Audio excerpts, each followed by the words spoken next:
So in order to meet the compliances and protect your data's privacy, you need to classify your data into different categories based on their utilization, importance and relevance for your organization. In this video, we are going to talk about data classification. Welcome to my YouTube channel where you have been watching a lot of content on data privacy. What is data privacy? Data privacy is my right to choose what personal information do I want to share, with whom do I want to share this information, why am I sharing it, and what is the actual purpose of it, and to accomplish the purpose, would that person share my information with a third party? If yes, then what part of my information, and what is the purpose of sharing it with the third person?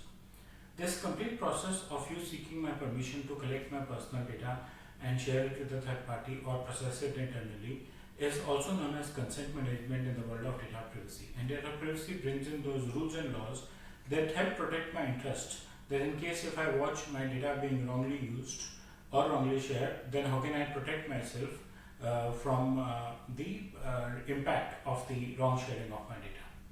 Now to do that for an organization should classify the data, because it is important to understand which of the data is more important and which of the data needs more protection.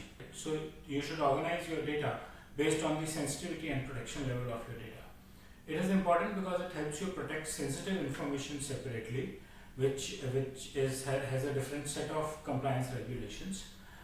Regulatory compliances are different for different type of data, so data should be classified accordingly. Like financials may have a different regulation, and core business could have different, like healthcare would have a HIPAA regulation also applicable.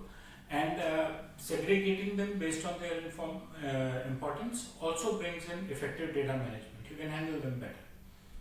So what are the various classification levels? There are 4 classification levels. First is public data. Data which is easily shareable in public. It has nothing secret or personal or sensitive in it. For example, public reports, they have no risk even if they get shared in public. Internal data which is non-sensitive information but still needs to be within the organization. It does not need to be a public data. For example, internal office memos. And then you have confidential data, which is a very strict information. It may go out, but then not for the public, but only for the related parties, relevant people. And it is very, very sensitive and has to be used with restrictions. It is again not something which is easy to go in public, like financial records, employee information. You might have to submit your financial records to the government authorities, that is fine, but it is not a public document otherwise. And then the restricted data, which is highly sensitive personal information. And this is the key area when we talk of data privacy. Your personal information, personally identifiable information.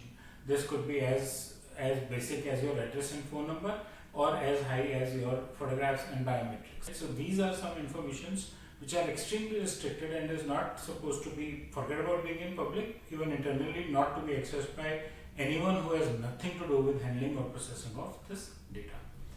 What are the steps required? You need to identify the data types that you have in your organization, whether they are databases and what kind of data those databases have, or are they just flat files kind of things.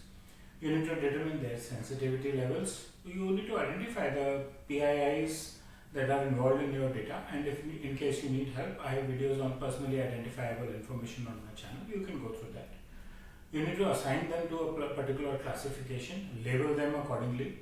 And you would see many times you get emails from banks and other financial institutions where it is written on the first line of the email, confidential, because that email is confidential and meant only for you and the banker, right? No one else has to see that mail. Now you can always say that it's an email in any case, but it is protected because they have directed it to the right email ID, and they have also noted that it's a confidential email. So it is not supposed to be shared neither by their staff nor by you who are receiving that email. You implement the respective controls. You can use, if we talk of emails and other data in your organization, you can apply data leak prevention softwares kind of solutions in the organization and classify your data over there. Even the email attachments can be marked and said that they can be opened by only the recipient, right? So if you forward it to someone else, that person won't be able to open the attachment, right? You can have tracker based applications who can track where your mail has gone and who has opened it and not. So you can apply such controls, and of course, as in any other process, you should monitor the progress and the impact of applying the controls and keep reviewing them from time to time. Then what are the benefits of data classification? We started off and we are talking about data privacy. So data privacy is one of the most important benefit of classifying, because that helps you identify which data is sensitive enough to follow the privacy guidelines. You can apply enhanced security on more relevant and more important data, regulatory compliances, and even risk management. Now, when all of these different things would be applied on data, if you do it on all the data, you might end up wasting cost, because some data may not be very relevant, may not be sensitive for sure. So for that data, you don't need the same level of protection that you need for a personal data or a PII, right? So classifying them into different categories also helps you manage your cost of protecting data, storing data as well, and your operational efficiency would increase. Your staff would know which data is more sensitive and they would handle that data accordingly. What are the challenges? Challenges are there in larger organizations. Why? Because their data sets are very complex, right? So they need to make in more effort to understand their data sets and apply classification accordingly. There are a large number of departments, and who says my data is more important versus does the business agree that the data is more important.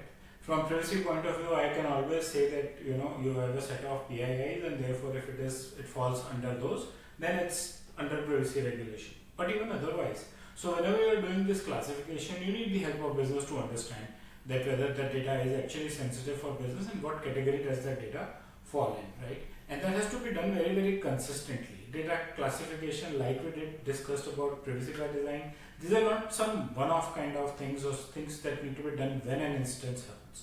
They are supposed to be a part, imbibed into your working system. And of course, classification is resource intensive, as you need help from different departments, application owners as well as business owners. However, you can meet those challenges and apply certain best practices, like we talked about applying DLP and introducing automation in the system. A good DLP solution, even if you have sent an email to one person, even if it distributes that email or that attachment, the wrong recipient would not be able to open those attachments. So all your data can be protected and classified accordingly using such solutions. Your employees need regular training. They need to be updated to understand the relevance of data, and you need to continuously perform audits whether your processes are well managed and whether your automation tools are also helping you the way they were intended to help you. I am giving you a simple example that comes from healthcare. Anything is public if it's just educational content on healthcare. You go to a healthcare organization, maybe a hospital or a path lab or something, and you see a brochure there which is talking about the benefits of maintaining low blood sugar. So that's a public document. It's an internal document when an administrative thing is happening.